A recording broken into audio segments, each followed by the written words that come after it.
Hi everyone, and welcome to our second episode of Archive Archaeology, where we dig into the archives at the Suffolk Nansemond Historical Society, located at the Phillips-Dawson House, right here on Bank Street in historic downtown Suffolk. I'm here again with the archivist here at the Society, Deborah Calvin-Smith. And Debbie, you have pulled some things today for us to see from the archives. I haven't seen them yet, so I can't wait to see what you have to show us. So what's the first item you have for us? Well, the first item that I have is from 1888, and it's from the Great Fire. And we do have a photograph of that one. And what's interesting about this one is some of the buildings, the ones that are in brick, are still standing, but you can see just the damage that had happened. And this is an original 1888 photograph. So these are very special. So what's the next item? The next item is a deed. These deeds are from Pinner and Pinner Real Estate. This one is 1912. And the reason that I pulled this deed is it shows when Sally Finney, who had the Female Institute, sold the land to the Pinners. And the Pinners later developed College Court. And it was for $5,000 and from the Farmers Bank of Nansemond in February. And we have the Pinners' signatures. And for Suffolk people, if you know the Pinners, you know the Pinner House and Cafe Divina, right down the street from where we are right now. Big part of Suffolk even today.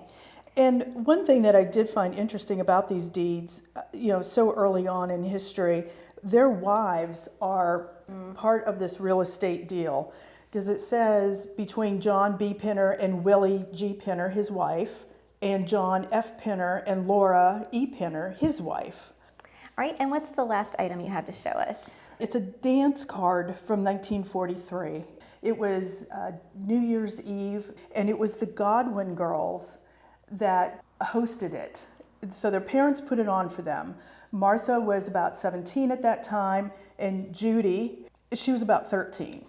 And I found this, not with Godwin memorabilia, but I found it with Gerard Dawson's. And Gerard and Martha were in the same class. They graduated from Suffolk High School in 1944 together. And when you open it up, there are all these different names of the girls, I think, that Gerard danced with.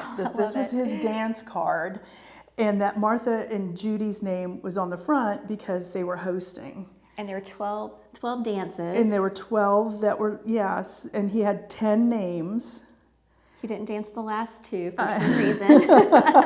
I love it. But I just thought this was just so neat because I've done research on Judith Godwin, who becomes an abstract expressionist painter up in New York in the 1950s. And this is when she's 13 years old, just a little teenager here in Suffolk. And this is just such a wonderful little piece of history that just brings everybody together and brings them to life. I love that. Mm-hmm. One last question, Debbie. If someone has an item, maybe it has a Suffolk connection or historical significance, and they want to donate it to the society, can you just walk us through that process? Sure.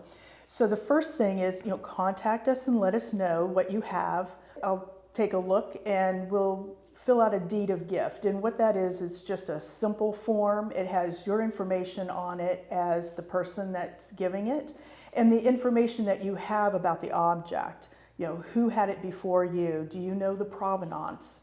And then we'll take it. If it's a textile, we'll make sure it's in an archival box. If it's a document, we'll sleeve it. It's in good hands. And thank you so much. These tiny little items tell such a story of Suffolk's history, and thank you for being a part of preserving them. Well, thank you. It's a joy.